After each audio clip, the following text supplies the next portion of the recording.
cheat wild. Cause my hitters gon' die, don't die. The real hitters gon' shine, and my people gon' rise. Cause we're born to win, yeah. I ain't saying but the hell do I not have to build? I swear this thing is a real dog. I play fan off the cowards so they can't feel. The wife try to console me like it's coming, baby, chill. She don't understand.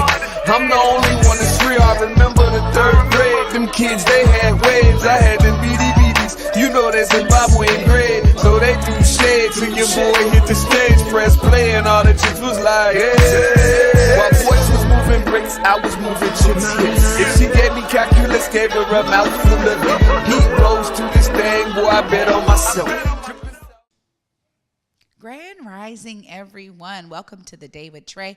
I'm your host, Trae Holiday. I want to welcome you to a wonderful Wednesday. So excited. I have some amazing guests in the building. Melinda Raebyne is here to tell me more about Meaningful Movies Project and some of her film projects, some things that you can participate in and support. And then Pearl Nelson is here from Homesight, going to be telling us all about your pathway to residential home ownership. So I'm so grateful to have both of them in the building. But of course, y'all know it's the top of the show, so it's a great time to tag and share the stream. That's right. Participate. Help us grow by tagging and sharing the stream with folks you feel could benefit from a daily dose of dopeness right here on The Day with Trae. If you cannot watch our TV show here, we definitely do have you covered because you can tune in and listen to us anywhere you find your favorite podcast. Just search Converge Media Network and The Day with Trae. Y'all will find me on Google, Spotify, iTunes, SoundCloud, Apple Music, whichever platform is your favorite. Go ahead and search for us, and y'all will find us there. Shout out to everyone who is in the podcast world listening to us. We appreciate you sharing your podcast as you are being enlightened by the amazing folks that are coming on this platform. Thank you for sharing that out with your friends and those that you think, could benefit from this dopeness that we got going on. I'm also excited because right now I get to talk about films. Y'all know I love it all. So I want to welcome Melinda. Hi, Melinda. How are you? Good, Trae. Thank you so much for having me. Yeah, thank you for coming. I mean, I got to see some snips of your films, and really you are a filmmaker who is bringing about some issues to light that we need to know more about. Tell us about what got you into filmmaking. What really motivated me is I used to be in front of the camera a lot and acting, and I wasn't satisfied with the roles, and I thought, okay, I will, they say, we'll make a film then. And I was like, all right, I'll make a film. And they said, write something that speaks from your heart. And I was like, my life's so boring. What do people want to know going from audition to audition? And then I took a really deep dive, and I was like, okay, all right, if I'm going to make something that I can back up and be behind it and back it up, and if I'm really going to show my acting chops, let's get real, Melinda, and let's take a deep dive. And so what I ended up doing is I put together a number of incidents that happened to me, but it's a fictional short film, and it's called Asylum. And Asylum looked at the aftermath of trauma, the mental struggles we go through. And for her and that lead character, Jackie, it was the aftermath of being in a sexually abusive domestic relationship. And but it was really to speak of the trauma that people go through in daily lives that we don't even know, right? I think we forget how amazingly strong we are, and we put up these invisible walls to protect us. But we forget that we've got to let them down in order to really live and to get the help that we need and to be participating in life fully and completely. And so it takes the viewer on her journey and her struggles of what was really happened and what didn't happen, and to come and to confront those, shall we say, demons, and be willing to do something that's sometimes so hard that we don't even think that it's hard until we have to do it, and that's asking for help. Yeah, well, so much of this in terms of, art mimicking real life. I mean, you're talking about things that folks do deal with and struggle with and trying to find their place in it, how they get out of it. I mean, I can foresee that there's so many different things that the audience gets to walk away from this story, and kudos to you for having the courage to shine light on this and make sure that folks know about this issue and maybe learn something too from how the character deals with it. So thank you for putting it out there. You also have some other projects that you've been working on, and Meaningful Movies Project is an entire organization that is working to make sure that the audience can experience some great messages in movie form. Tell us more about Meaningful Movies Project. Yeah, so Meaningful Movies Project was founded 20 years ago. It's their 20th anniversary. Woo-woo. But it paralleled with my work that I was doing with filmmaking, and when the opportunity came to work for them as their manager, I applied, and I was like, oh my gosh, this just really resonates with me. And what they do is they use film. We know that film is powerful, right? So they use documentary films as the way to bring awareness to issues that we may not think of or that are important to us, and to communities for free. So no one's ever turned away. There's various different groups throughout the Northwest and beyond now, and they open their doors and they show documentary films, and they show films. I don't select the films. I help support them in ensuring that their events get taken off and to be as successful as possible. But they pick the films because they know their community. They know what's important. They know what the needs are in that community. And then after the film is shown, there's a discussion and a space where it's open for people to have dialogue and a safe space, because we're not always going to agree, and that's okay. That's actually a beautiful thing when we're able to speak from a place of truth, but through a place of kindness in our heart, and people are listening. Because I think we can't grow if we're not willing to expand our mind and our hearts. And I always say, through understanding, compassion is possible, and with compassion, great things can happen. And that is what I've seen with Meaningful Movies. Throughout their years, they have actively participated in bettering their communities, for working in, with the legislator on backlogs of rape kits, and banning straws in one of the cities that we have a Meaningful Movies in, getting the voice of the high schoolers. And when we were showing a film on homelessness and saying, whoa, we didn't realize that, we didn't think about how many, number one, students are homeless at our school, and number two, how hard it is already to fit in. And if you don't have the right clothes, you already feel like you even stand out even more beyond the stigma, beyond the trauma that you're experiencing for being unhoused. And they work together to initiate a trendy clothing drive. So it's just wonderful things happening.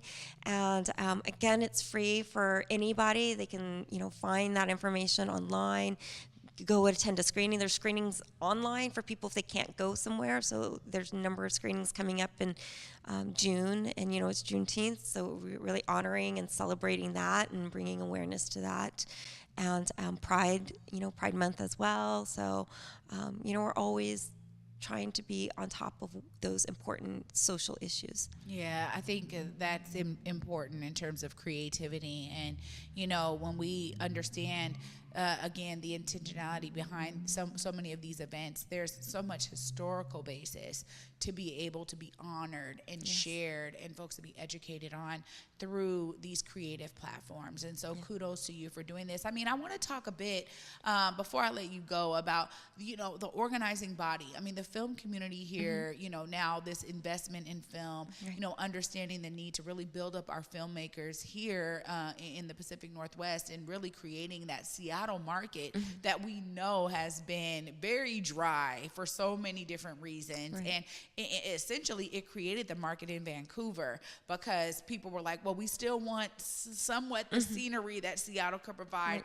So it created a robust industry for Vancouver. And I just want to hear from your perspective about how this film community is really shaping up to take on some of these opportunities that are coming up in film here in the city and in Washington Washington State as a whole? Yeah, well, as you know, Trae, the initiative passed. Amy Lillard and her team just constantly, year after year, going down to Olympia, along with the film community. Just, couldn't have been done without the film community too.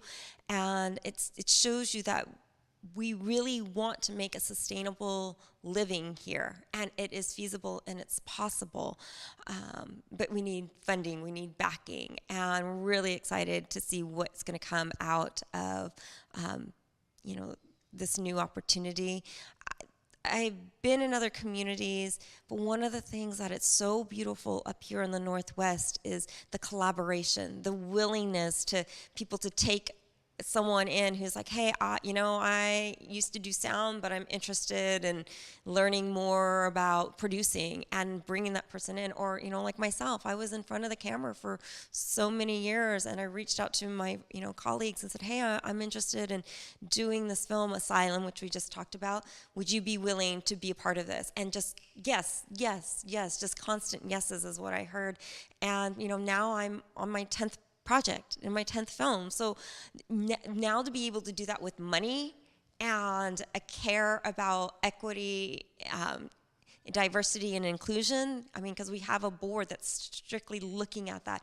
I think we're going to be a powerhouse like nobody else, with a heart that is a big heart, and really bringing issues to the forefront and not shying away from that, and not shying away from the different types of stories that are told, or the possibilities of types of stories that can be told. So I'm really excited to see, and I'm sorry, I'm gonna watch out LA, because here we come.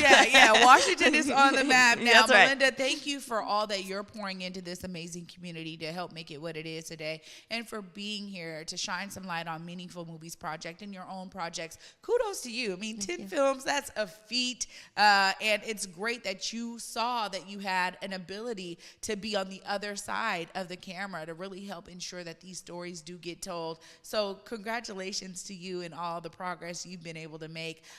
Make sure you look right there. If folks are wanting to catch up with you or Meaningful Movies Project, look right there in that camera. Let them know how they stay connected. Thank you, Trae. I really appreciate it. Well, if you're interested in Meaningful Movies Project, just Google us online, or you can find us at meaningfulmoviesproject.org. We're always looking for volunteers or feedback on films to show. Please, send us an email. It shows you, walks you through how to do that, or you can sign up for the newsletter. If you email, you'll probably hear from me.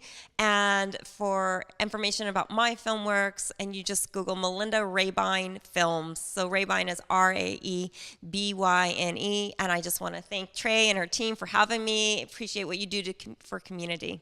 Oh, Melinda, thank you. It's great to be in a creative community with you. So I look forward to learning more. There's always a space. If you got a new premiere coming out, something else going on, let me know. Well, I'll let you know when I get back from Italy, where we're premiering our newest documentary. So appreciate you. Congratulations. Getting picked up in a film festival there. Yeah. Amazing. Best documentary and best director. There you go. I can't wait for you to bring home the win. Thank you, girl. Thank you. I appreciate you. Absolutely. Oh, wow, y'all. We have already gotten started on an amazing start. I get to continue all of this greatness with Pearl Nelson from Homesight. I'm excited to learn about what they have in the works. Stay tuned, y'all. You're watching The Day with Trae.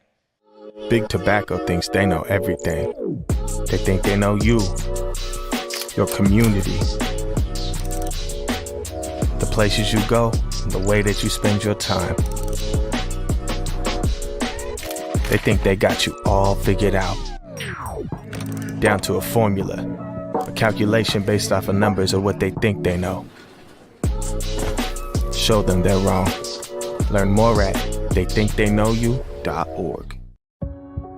1 in every 500 African Americans in the U.S. suffers from sickle cell disease. 1 in 3 African American blood donors is a match for patients with sickle cell. 1 appointment to donate blood with the American Red Cross can help save a life.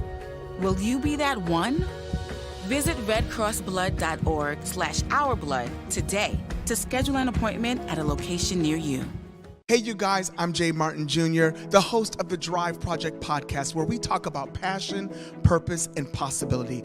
It's available for you to listen on whereweconverge.com, SoundCloud. You can listen to it on Apple, Spotify, Google, and so much more. Real conversations with real people, and some of it is just me sharing my perspective. I can't wait for you to listen. Thank you so much.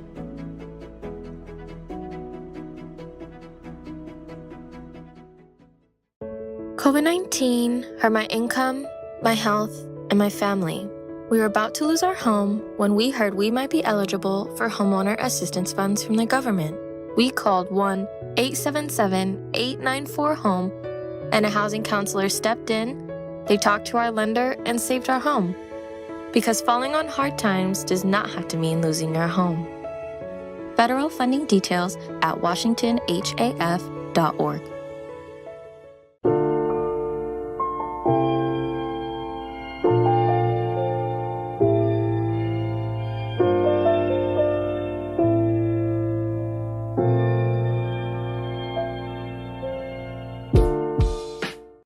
Welcome back, everyone, to the Day with Trae. I'm your host, Trae Holiday. Joining me right now is Pearl Nelson from Homesight. What's up, Pearl? How are you? Good. How you doing, Trae? I'm great. It's great to see you once again. Yes, and indeed. you know, Homesight, very near and dear to my heart. Y'all are doing great work out here in community in terms of, you know, creating affordable home ownership opportunities, you know, participating in affordable housing projects. So many different things y'all are doing. The Sam Smith program. Come on, you know, so many things that y'all are doing, and it's necessary because we've been talking about the need for us to have generational wealth, particularly in communities of the global majority where we see a decline in home ownership. So, Pearl, tell us a bit about your role at Homesight. Well, at Homesight, I'm the assistant project manager for real estate development with my amazing partner, boss lady, woman, Uche, who's actually here today.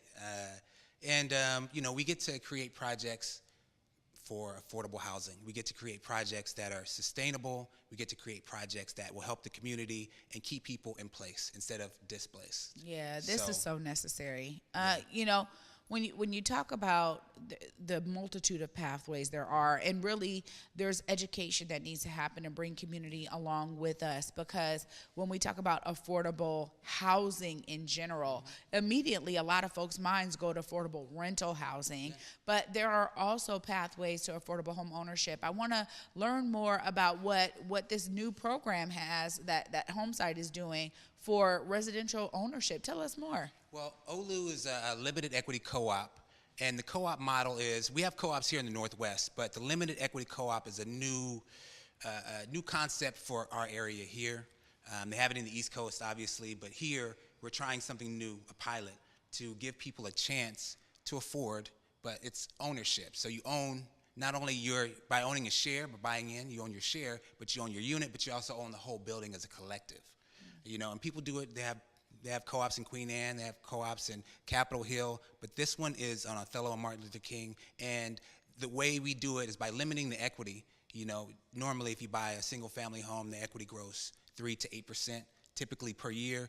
We limit the equity to 2% per year, so it stays affordable, and it's affordable for the next person if you do decide to sell. Yeah, this is But you don't have to sell either. That's the great thing about it. You can pass it on like any other asset to a family member.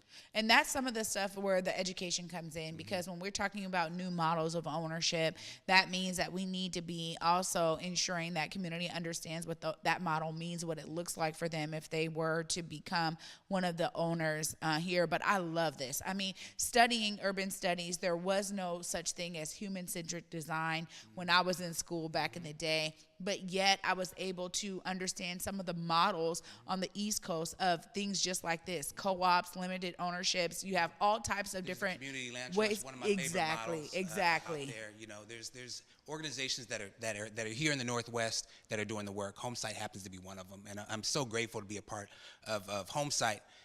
You know, I get to work in the community I grew up in. So I mean, that's just, you know, I get to come back to the community I was sired and raised in, South End.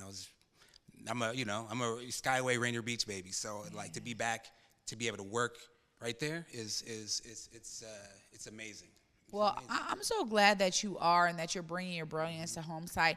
It's important that we have folks that are really rooted here, because the understanding of our experience, our lived experience, feeds into the role. How have you been able to really pour in to this community that you know, that raised you and that you've been a part of for so long, by understanding some of that deep history there? Oh yeah. Well, you know, I was talking to Pastor Braxton, just mentioning, you know, my pops had a church on Rainier and Holden. You know, we had a little small storefront church on Rainier and Holden. And, you know, it's since been closed down. My parents ended up, you know, not liking the liquid sunshine and going to Vegas. But, you know, the kids are still here, you know. And, you know, I was able to, you know, before I did this work, I was a real estate agent doing residential and commercial. So I got to work with Curtis Brown as the real estate agent to help save the arches and give it back to the community. And, you know, me and my partner were able to donate some money to do that. But really my focus now is doing development, but also community-minded development, which is important. Yeah. You know, when I was, as a kid, when I thought about developers, I thought about the Goonies and they're trying to take the neighborhood away. Yeah. You know, but there's a new, and when I get to work in some of these circles, there's people that look, you know, that look like me. We're doing the work, you know, in affordable housing. You know, I see cats from Habitat. I see cats from Homestead. I see, you know, myself. I see Uche. I see people doing the work that look like me, and it's all inspiring. And the thing is to mystify development. Yeah. To not only for myself, because I come from you know, let's help you buy a house, which, you know, I'm still in that mindset, but it's like, let's help build this area.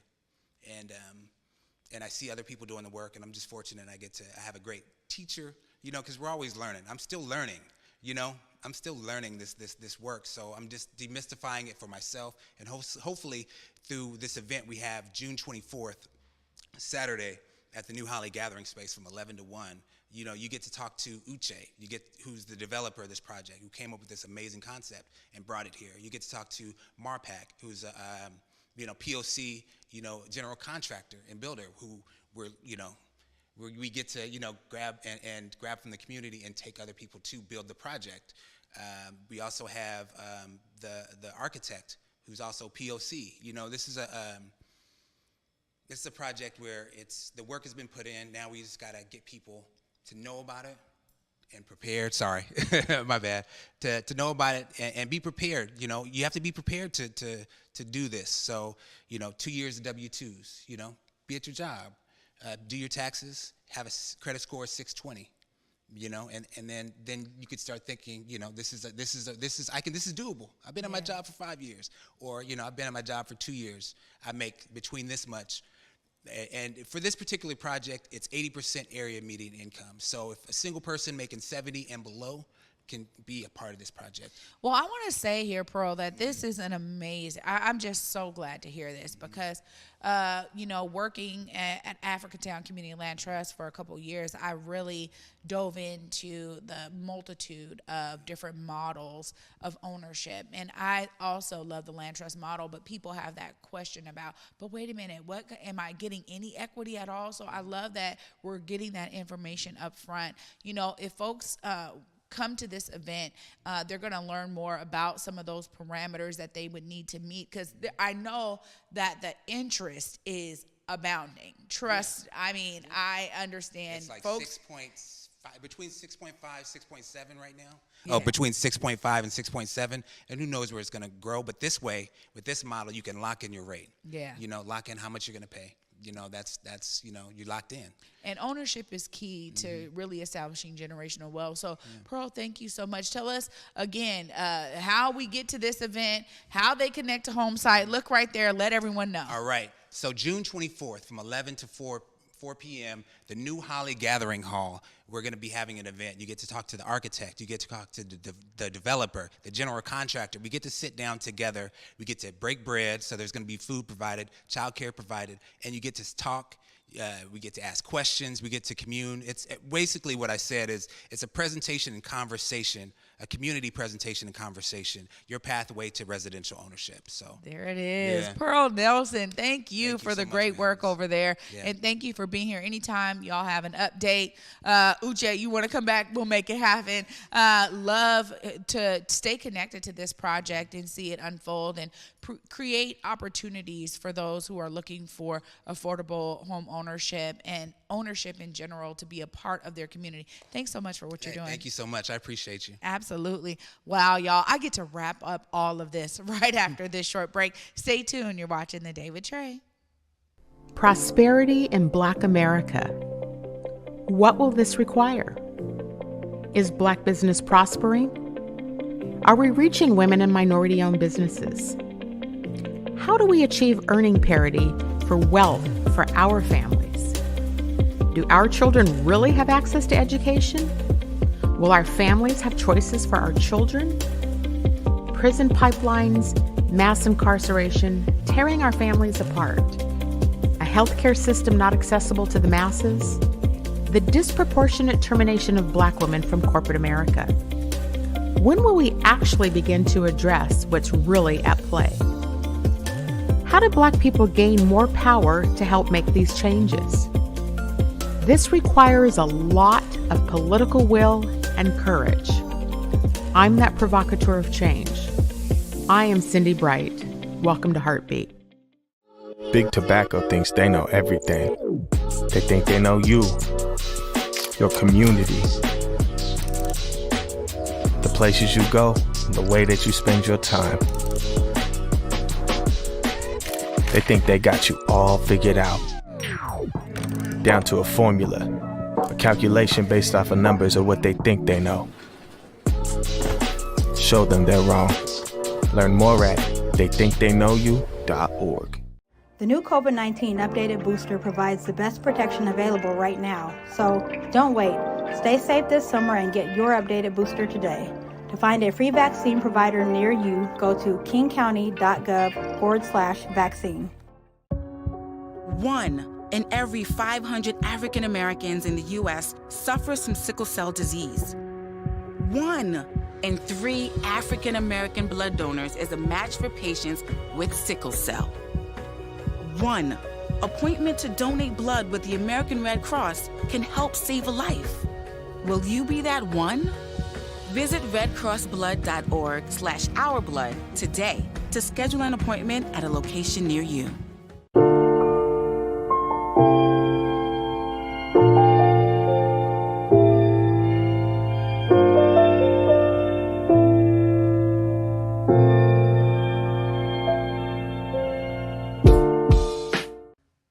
Welcome back, everyone, to The Day with Trae. I'm your host, Trae Holiday. What a terrific episode today. I got to thank my guests. Huge shout out to Melinda and Pearl for being an inspiration today, not only to me, but to you as well. You heard it. There's ways for you to tap into the creative community with Meaningful Movies Project. Just Google them, find their website, find ways to volunteer, bring your brilliance there. If you are a young filmmaker or older filmmaker or whatever your age is, but you want to do film, connect with the film community here as it is growing and building. This is a perfect time for you to launch that film project that you've had in your head. And yes, I'm talking to myself too, because I got a couple up here I need to make happen. So I'm encouraging you to do that. And of course, if you are looking for another affordable home ownership opportunity, tap into this event on June 24th, right there at the New Holly Center, so y'all can find out more about this shared ownership model. I'm stoked about it, and I could have geeked out with Pearl all day about this because honestly, understanding the industry of affordable development, there are so many barriers that have to be faced for affordable developers to make projects happen. And when they involve community at the onset of that project, we get something that is so much more beneficial to community than if affordable developers just tried to do it on their own. So we need y'all to be plugged in to these amazing opportunities. If you're one of those folks that have been looking for a way to get into home ownership,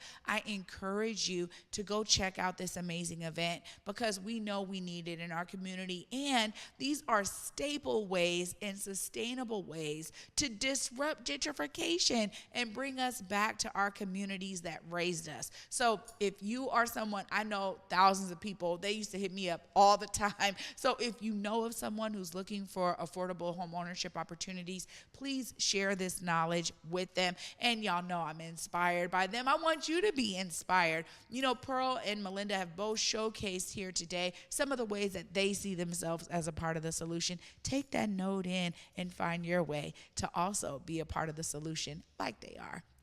And for me, y'all, until tomorrow at 11 a.m.